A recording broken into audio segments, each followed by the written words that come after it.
These are, we're going to talk about general adult guidelines, but we will also talk about how it differs for older adults, people with disabilities, people who have lower levels of function. We'll touch on those things as well. But yeah, what I want to kind of start by overviewing is that I'm Aaron Holly, orthopedic rehab specialist. So we're here giving presentations every hour on the hour about kind of 4 different topics, which all fall under what we call the 4 pillars of health and wellness. So an hour ago, one of our therapists, Cheryl, spoke on the importance of sleep. I'm going to be talking about physical activity. Vince back here on the next hour is going to be talking about nutrition. And then an hour after that, Kevin will be speaking about stress. So those 4 things, the importance of proper sleep, proper activity, proper nutrition, proper stress management. They would say if we're trying to improve ourselves in those 4 areas, that gives us the best chance at the healthiest level. So trying to promote. We do physical therapy, but we know that more important than rehabbing for people who are injured is trying to prevent it, try to keep people healthy. So I'm here to talk about the physical activity side of it. All the slides I have, I stole from the government. These are from the CDC. So a whole bunch of people, a huge team, way smarter than me, put out physical activity guidelines that basically tells us how much exercise, how much activity should we be getting. And these are guidelines, again, for the normal adult. These are how much exercise you need if you're training for a marathon or doing a CrossFit competition or doing anything like that. This is just saying normal Americans, like what do we need to do minimally to keep ourselves healthy from an activity standpoint. So what do you think? Well, first of all, I think everybody knows that activity and exercise is good for us, right? That's pretty simple. But how much? How much exercise should we be getting? Actually, moderation is best. Moderation, I would say yes in most cases, and I would say consistency. Consistency is the most important thing. If we keep it in moderation, that's something that's appropriate for our own abilities, we're more likely to continue it long term. And in that sense, yes, good, consistent, moderate exercise. So what is 150 minutes of what is moderate exercise? They define that as equivalent to a brisk walk. Something where you can still hold a conversation if you're walking next to somebody. So that would be kind of a moderate intensity. So if you're exercising at that intensity, whatever the activity is, minimum of 150 minutes, 2.5 hours a week. You don't have to answer out loud, but think about yourselves. Do you feel like you are getting 2.5 hours of moderate intensity equivalent to a brisk walk exercise a week? That's what the minimum recommendation is, up to 300 minutes. If you're doing, you can go ahead and go on to the next slide. If you're doing more intense exercise, the type of exercise more equivalent to running or jogging, something where you're working hard enough, your heart rate's up enough that you might only be able to have 2-word conversations with somebody running next to you, but not really carry on full conversations. If you're working that hard, 75 minutes is the minimum, up to 150. So higher intensity, you can get the same benefit. So in addition to the aerobic activity or the minimum guidelines for aerobic activity, they also are now recommending 2 days of muscle strengthening. So what is muscle strengthening? Something that provides resistance to our muscles, pulling on bands, lifting weights, push-ups, exercise straps, something that's providing us more than our normal kind of daily force through our muscles and joints, because we know that not only having good cardiovascular function and things that are keeping our internal body parts working well, but we need a strong skeleton. So we need things that are going to strengthen muscle and bone. So we need resistance training. We need to load those joints because our bodies adapt to those forces. When we challenge it with heavier resistance, our muscles get stronger, our bones get stronger, our skeleton, our posture maintains our abilities throughout our lifetime. So, and then they want to dance, right? Absolutely. Yep. And the thing would be, if you want to dance, if you love to dance, the best chance we have of keeping dancing as long as possible is doing these things, right? It's maintaining this consistent, moderate intensity exercise with muscle strengthening a couple of days a week. If we're doing that, our bodies are going to continue for a long time being able to do the things we wanted to do. You mentioned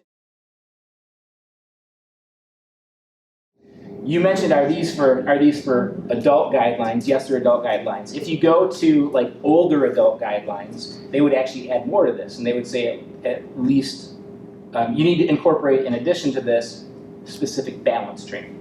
So exercises that help you improve your balance and agility and coordination, because we know increased fall risk is a big thing that happens as we get older. So being able to work on things to challenge our balance so we can keep our balance as good as possible is going to prevent falls and those type of things as well. What are some of those examples of balance? Let me come back to that in 1 second. She had a hand up here. My question is, so the first one of activity, you put minutes in.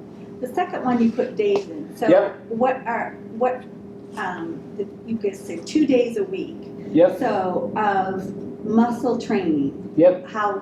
There was. So the government did not necessarily define No. exactly how much that is. But the old guidelines, we went back a few years, the old guidelines didn't address strengthening at all. And all they're saying now is if we add resistance training 2 times a week into our program, that has added health benefits. Okay. They don't necessarily define how much that Sure. should be. I would say, from my own opinion, if you added 10 to 15 minutes a couple days a week of resisted training, that's going to be way better off than not doing it. Thank you. If you do 20 to 30 minutes, maybe a little more. But you have to determine what your current abilities are and knowledge is at starting a strength training program. If you don't know anything about it, if you've never done it before, certainly it makes sense to get with a health professional, such as a physical therapist or more similar, to make sure that you're doing it safely. Like you mentioned earlier with moderation, I always say you've got to do a little bit before you do a little bit more, because if you go from nothing, if you're totally sedentary and you've never really exercised before, and you go, oh, I want to meet these guidelines, you don't want to go from 0 to 100 miles an hour in a day.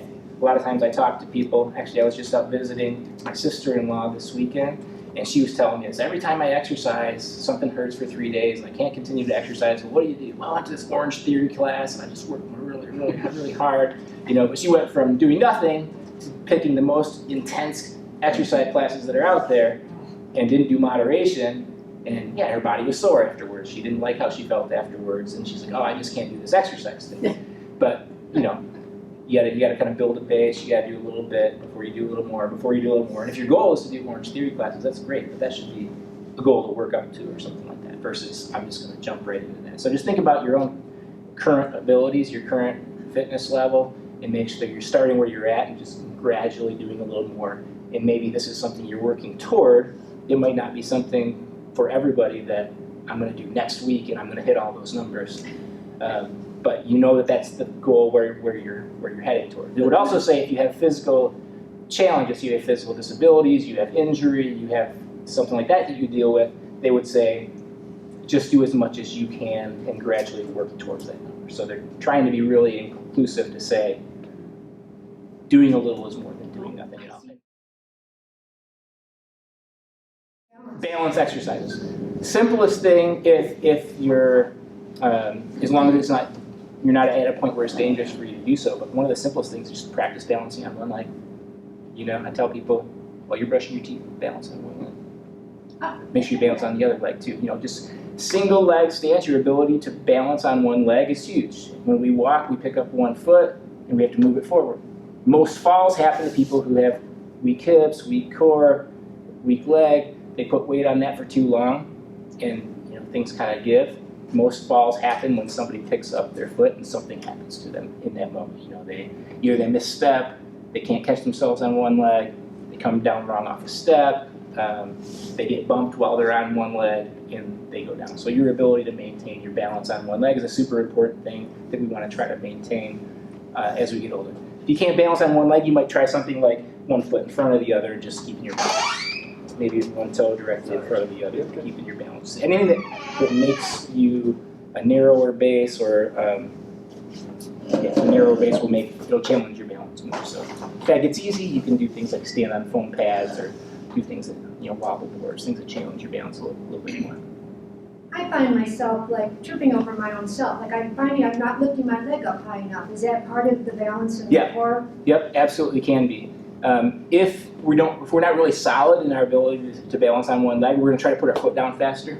Yeah. We're not going to pick it up as high because we want to get it down as fast as possible. So that's one reason why we start to shorten our steps, widen our steps, and things as we age. So the shuffling then is the Mhm. deterioration of Yep. balance. Absolutely. So sometimes there's certain medical conditions that lead to that, like a Parkinson's or something that might lead to that kind of thing. But even just in normal aging, we find people tend to be stooped forward more, Yep, yep. and then they're falling forward, and they gotta catch themselves with their feet so they get those shorter steps and kind of catching themselves as they go. But yeah, the better you are, and it's easier to, to hit these goals when you're young and maintain it and maintain your balance so that you don't get to that point. It's a lot harder to reverse it once you're there. But that comes back to the guidelines of just making sure you're knowing where you're at and not trying to push to an activity that's above your ability levels. But doing what you can, and eventually things will get easier and you can work up towards the guidelines.